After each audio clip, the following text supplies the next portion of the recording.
دي كده الطشه بتاعتنا اهي، حطيناها على الباميه الويكه، وبعد كده قدمناها في طبق التقديم. مش قادره اقولك على الطعم والريحه في منتهى الجمال، حاجه كمان خفيفه كده وصحيه.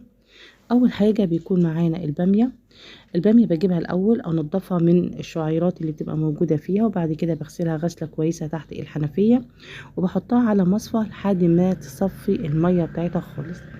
بعد كده هنبتدي ان احنا نقمع الباميه، وزي ما انتم شايفين بقمعها بالطريقه دي، بشيل الكاسه بتاعتها من فوق، وبعد كده ببتدي ان انا اخرطها تخريطه ناعمه خالص. دي بتسهل عليا التسويه، وبتسهل عليكي كمان الفرك. يعني لو ما عندكيش كمان المفراك تقدري تعمليها في الخلاط، بس هتضربيها ضربه واحده بس في الخلاط، او ممكن تعمليها بالشوكه.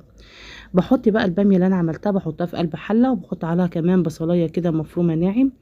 بعد كده ببتدي ان انا ازود الشوربه المتوفره عندك، شوربه لحمه، فراخ، ارانب، بط، اي شوربه، بس اهم حاجه ان لازم تتعمل بالشوربه.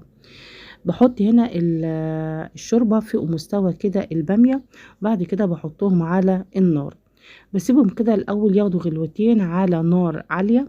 بعد كده بخلي النار متوسطه، واسيب الباميه تستوي على راحتها. بس من وقت للتاني تروحي تشوفي الباميه، اول ما تلاقيها استوت تدفع عليها على طول، وتبتدي ان انا هنا ضربتها بقى بالمفرك بتاعنا بتاع زمان، زي ما انتم شايفين فركتها كده بالمفرك. حابه تحطها في الخلاط ضربه واحده بس في الخلاط ودي كفايه عليها.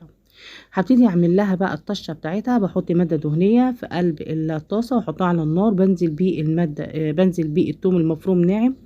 بعد كده بخليه بس كده يحمر يبقى لون ذهبي، وبديها رشه كده من الملح والفلفل الاسود، وبتبتدي بقى ان انت هنا كده تقلبيها.